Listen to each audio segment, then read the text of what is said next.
안녕하십니까. 암호화폐 정보를 전달해드리는 닥터 비트맨입니다. 월요일도 슬슬 마무리되고 있습니다. 주말을 보내고 맞이하는 월요일은 항상 힘들기만 하죠. 오늘 하루 너무 고생하셨습니다. 최근 비트코인을 비롯한 메이저 알트코인들의 조정과 횡보로 인해 많은 투자자분들의 안타까움이 지속이 되고 있는 상황인데요. 이러한 상황 속 과연 어떠한 소식들이 나왔을지 한번 같이 보도록 하겠습니다. 첫 번째 소식입니다. 이오스의 창시자 댄 라리머가 비트코인에 대해서 이야기를 했다고 합니다. 좋은 이야기는 아닌 것 같은데 같이 한번 보도록 하겠습니다.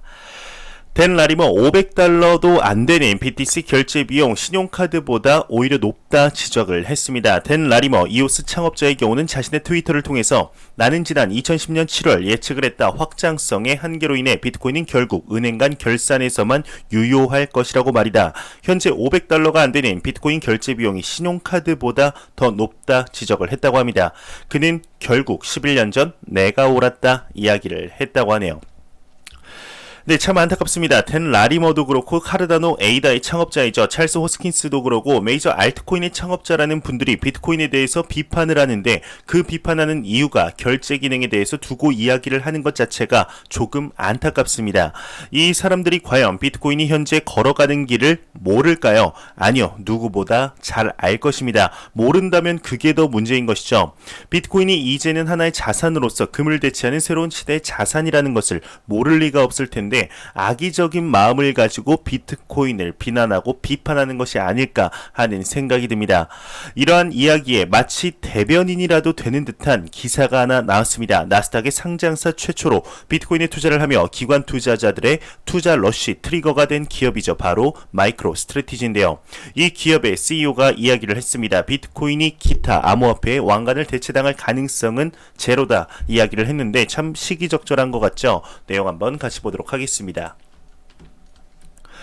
마이크로 스트래티지의 CEO는 BTC 기타 암호화폐로 대체당할 가능성은 제로이다 언급을 했습니다. 암호화폐 전문 미디어 뉴스 BTC에 따르면 뉴욕 증시 상장사 마이크로 스트래티지 마이클 세일러 CEO의 경우는 비트코인이 암호화폐 업계 내 왕관을 빼앗길 가능성은 제로다 이야기를 했다고 합니다.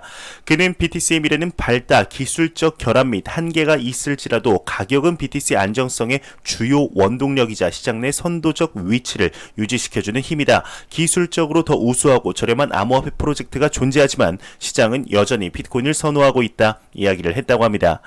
마치 앞에 이오스의 창업자 댄 라리머의 기사 내용을 보고 언급하는 듯한 내용인데 제 개인적인 생각도 비슷합니다. 이뿐 아니라 추가적으로 비트코인은 시가총액 1조 달러 규모의 디지털 통화 네트워크이며 마이크로소프트가 시가총액 1조 달러 규모로 성장하는 데 44년, 애플이 42년, 아마존은 24년, 구글은 22년이다.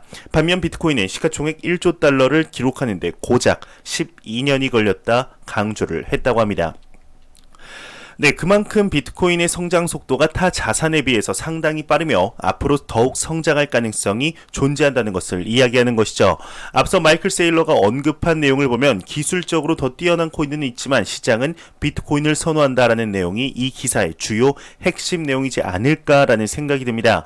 비트코인보다 기술적으로 훨씬 우수한 코인들이 알트코인들 중에 이미 상당히 많습니다. 하지만 비트코인은 이미 암호화폐를 대변하는 대표적인 코인, 암호화폐 얼굴이라고 봐도 무방하죠. 이는 비트코인의 더미넌스만 봐도 알 수가 있는데요. 모든 가능성은 열어놓고 봐야 하지만 중단기적으로 비트코인이 다른 코인의 지금의 자리를 빼앗길 가능성은 상당히 작지 않을까 싶습니다.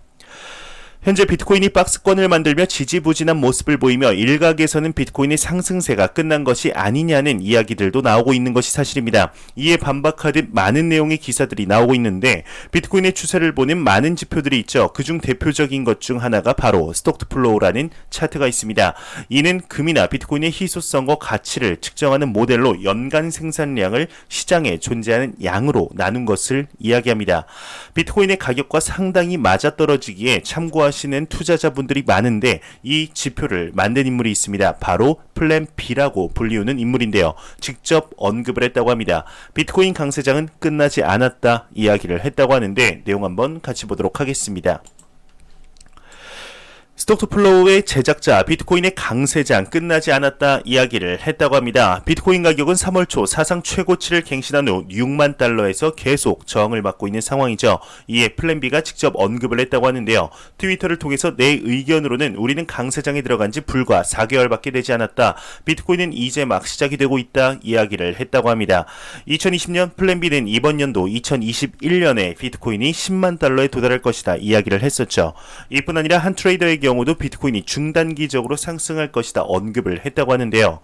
현재 비트코인의 가격이 중단기적으로 상승할지 하락을 할지 아무도 알 수가 없죠. 아무리 스톡투플로우의 제작자가 상승을 할 것이라 해도 하락할 수도 있고 비관론자가 하락할 것이다 말해도 상승할 수도 있는 것인데요. 이러한 가격의 변동성은 그 누구도 맞출 수가 없다고 생각을 합니다. 다만 현재 암호화폐 시장의 비트코인의 장기적인 펀더멘탈은 알 수가 있죠. 지금 현재 얼마 전 기사가 나왔었습니다. 미국의 구프 펀드가 이제 비트코인의 구매를 위해 한 자산 운용사와 상담을 진행했다는 내용이 나왔습니다. 현재 기관에서 개인으로, 개인에서 이제는 국가의 자금이 암호화폐 시장에 유입이 될 만한 시그널들이 나오고 있는데요. 암호화폐 시장의 펀더멘탈은 시간이 갈수록 굳건해지고 있는 것이 사실인 것 같습니다. 이뿐만 아니라 현재 비트코인의 시가총액이 1조 달러에 도달한 것이 새로운 이정표로 보고 있는 상황이죠. 놀라운 이정표인 것은 사실입니다만 절대적인 자산 시장 규모면으로 보면 상당히 작은 시장인 것은 부정할 수 없는 사실인데요. 많은 애널리스트들과 경제학자들은 계속해서 이야기를 하고 있습니다. 부의 이동 시기, 자금이 이동되는 곳을 찾을 수만 있다면 그 보상은 상상 이상이라고 이야기를 하는데 자금이 추가적으로 이동되는 소식이 나왔습니다.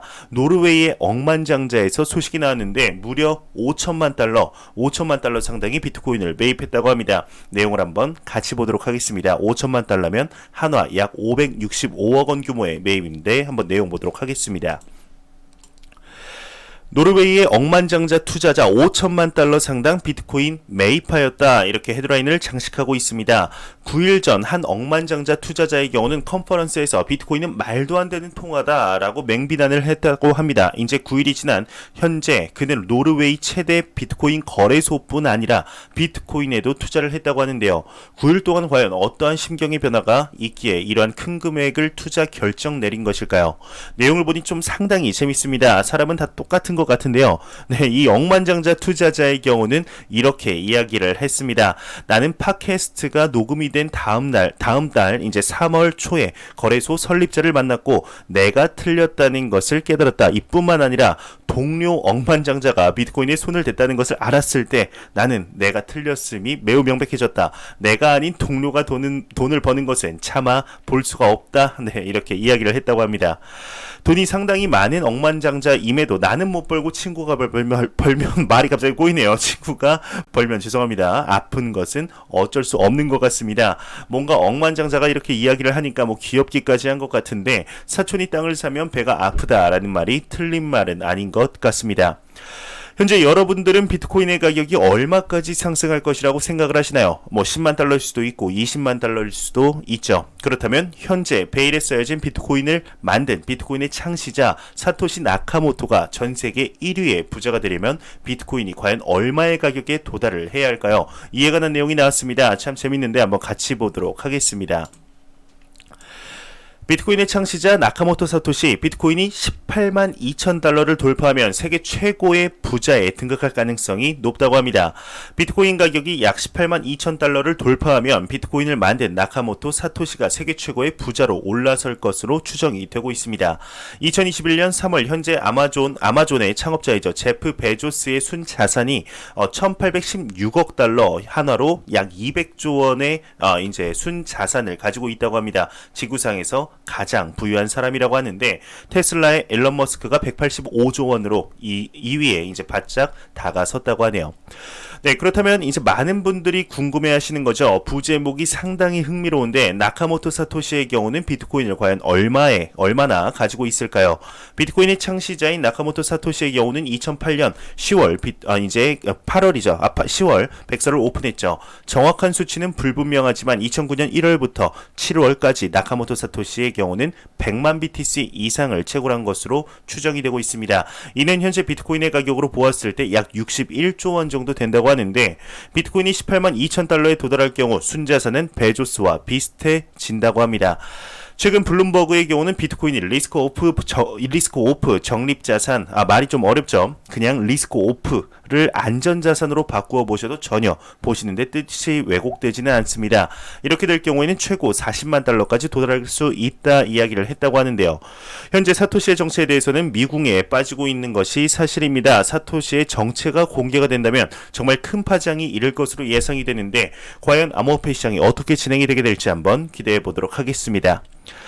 매일같이 나오는 리플 XRP에 관한 소식이 오늘도 또한 나왔습니다. 최근 리플사와 미 SEC와의 소송으로 인해 많은 거래소들에서 XRP의 거래 중지뿐 아니라 상장 폐지 또한 진행을 했었는데 다시금 재상장에 관한 내용들이 요즘 들어 커뮤니티 내에서 많이 돌았던 것이 사실입니다. 이에 응답이라도 하듯 스위스의 한 거래소에서 XRP의 재상장 발표를 했다고 하는데 내용 한번 같이 보도록 하겠습니다. 스위스 리케 거래소 리플 XRP 재상장 발표, 리플 재상장 운동에 응답했다 헤드라인이 참 멋있습니다. 내용 보도록 하겠습니다. 스위스에 본사를 둔 거래소 리케의 경우는 리플 XRP를 재상장 결정을 했다고 합니다. 이 거래소의 CEO 리차드 올슨의 경우는 트위터를 통해서 이렇게 이야기를 했다고 하는데 우리는 XRP 재상장 운동에 감격을 했다. 전통적인 금융의 격차를 새로운 블록체인 세계와 연결하는 것이 우리의 이제 목표이며 리플 XRP는 이 목표를 달성하기 위한 기초이다. 이것은 규제를 통해 재상장할 수 있게 해주는 이정표이며 큰 진전이다. 이야기를 했다고 합니다. 상당히 긍정적인 이야기인데 여기서 재상장의 기쁨을 살짝 망칠 수 있는 이야기가 이 거래소가 애초에 미국에서 운영이 되지 않는다는 점이죠.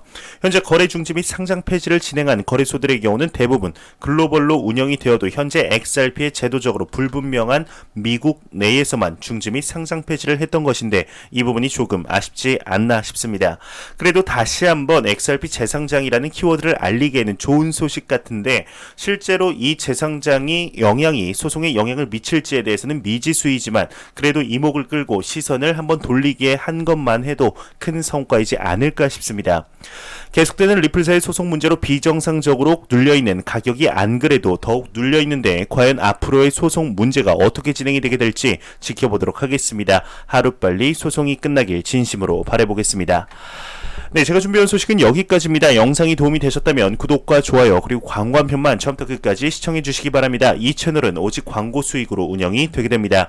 항상 영상 시청해 주시는 시청자분들, 구독자분들 너무나 감사합니다. 저는 다음 영상으로 찾아뵙도록 하겠습니다. 지금까지 닥터 비트맨이었습니다. 감사합니다.